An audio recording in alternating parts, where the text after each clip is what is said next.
Man, I was thinking. I remember I was sitting in federal prison. I had called my mama up. And my mama, my great, as I call her, my great advocate, my soldier. We was talking about Chicago. She was like, baby, you remember how Jewtown was in Chicago? When you go to Jewtown, how it was all ghetto-ish and how it just looked bad down there in Jewtown, right off Roosevelt? I'm like, yeah, I remember Jewtown. She was like, it's beautiful over there now. It's beautiful. They done built it up. It's so beautiful over there. If I blindfolded you and took you in that area right now, and I took the blindfold off, you wouldn't even know you was in Chicago anymore. I'm like, man, Mom, they didn't change it that much? She's like, it's so beautiful over there. But I had got off the phone. When I got off the phone with her, this is right around Martin Luther King's birthday. So I get off the phone with her, and I go back and sit in front of the TV. So when I'm sitting in front of the TV, they was talking about the Martin Luther King Jr. monument that had just been built in Washington, D.C. And they was speaking about all the people that was coming out to view this monument and how this monument of Martin Luther King was so beautiful. And I was sitting there looking at the monument, and I'm like, man, that's a hell of a thing. Like, they were saying that he was the first Black African American that had a monument in D.C. I'm like, man, they say the monument cost $120 million. I'm like, man, they spent $120 million to put a monument of Martin Luther King in Washington, D.C.? So I thought back to my mama. How my mama was saying that they didn't spend all this money building up on the west side of Chicago. They spent all this money. And at that time, I didn't know anything about gentrification. I really wasn't into gentrification, so I really wasn't thinking anything up when she was speaking about how they had began to invest in certain areas of Chicago, or certain areas of the west side of Chicago. And so Jewtown was right by the downtown area of Chicago. And so as I began to educate myself and I learned about gentrification, I'm like, okay, now I understand why they built up right in that area where Jewtown was at. This is right by the downtown area of Chicago. So I understand why she put a blindfold on me and took it off and put me in that area. I wouldn't know what area I was in, because this is a valuable area to America, or the powers that be in Chicago, the political powers that be I'm speaking of. But anyway, so I'm thinking, here they are, here I am sitting in federal prison.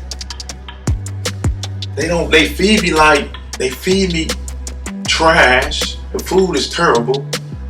They're not educating. They don't have any real educational programs here. They're not spending money on educating the men.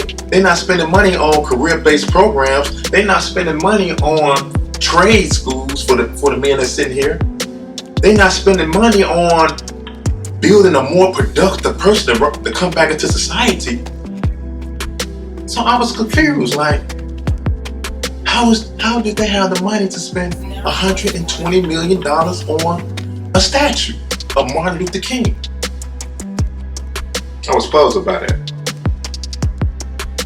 they would invest that much money into a monument. And not saying Martin Luther King is not worth $120 million. His worth was infinite. His worth, couldn't even put a value on his work.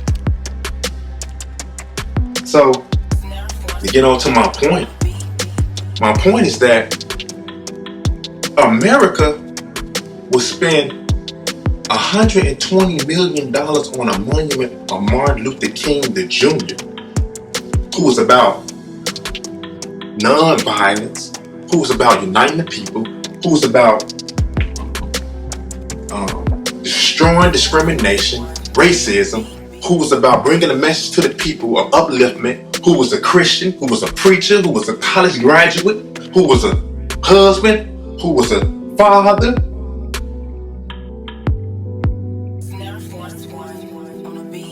He was a hell of a man.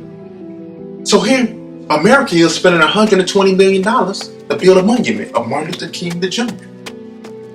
They wasn't spending $120 million to educate the people truly about Martin Luther King. They wasn't spending $120 million to put educational books into the schools to teach the kids about the truth of Martin Luther King. They wasn't spending $120 million on men that have been, black men who has been mass incarcerated by America under the war on drugs, under the war on crack and blacks. They wasn't spending $120 million to educate us. They took $120 million and dedicated it to a monument. They didn't take the $120 million and dedicate it to the dream of MLK.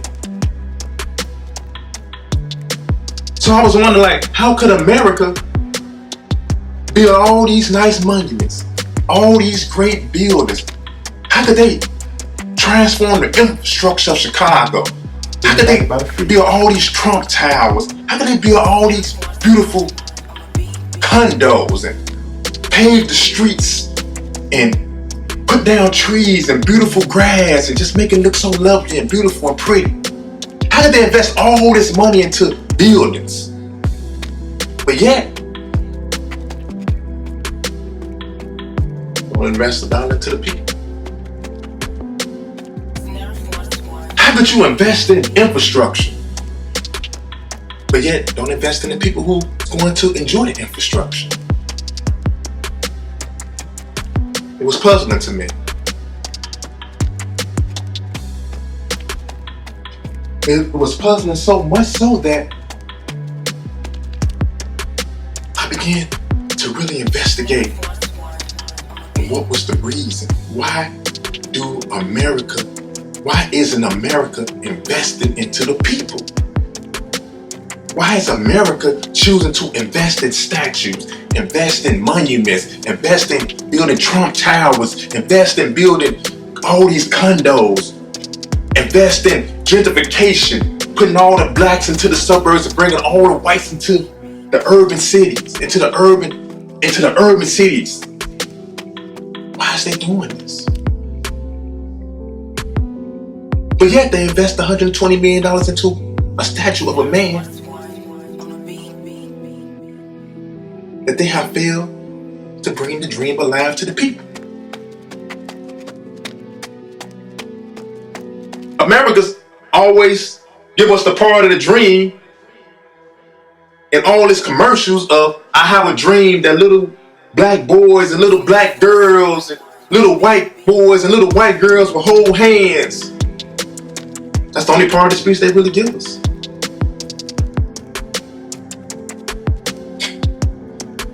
But even that part of the speech, they haven't even brought to reality. Even that part of the speech, they have sought to keep us divided on. Even that part of the speech, they don't want little black boys and little white girls and little white boys and little black boys going to school together, hand in hand. The other part of the speech is, I don't want to be judged by he don't want his kids to be judged by the content, by the color of their skin, but by the content of their character.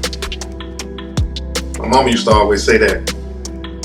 She ain't say by the content of, she didn't say by the content of a color.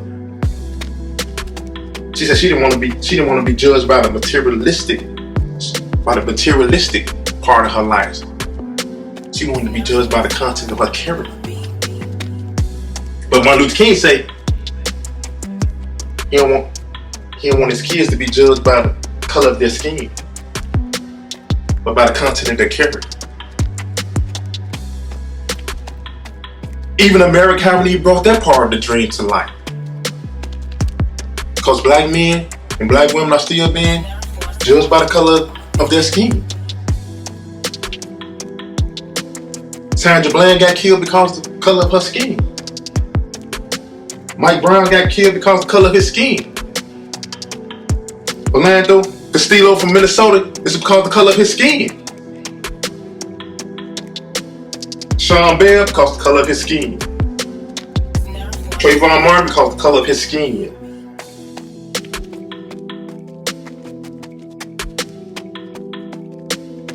can't get justice.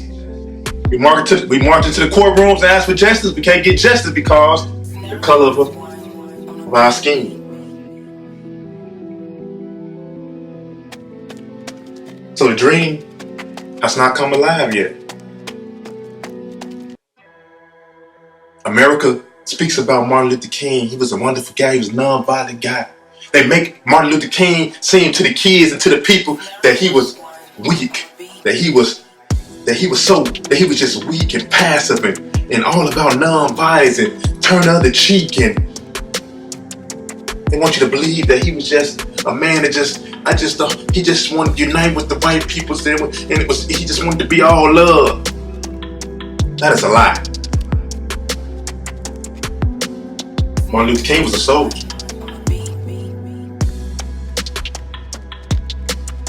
He was a soldier for the people, and he was a soldier for God. Martin Luther King wasn't weak and passive. He was humble and strong. Because he was strategic and knew that he couldn't go to war with America because he didn't have the guns, he didn't have the army with him. So he had to be non-violent.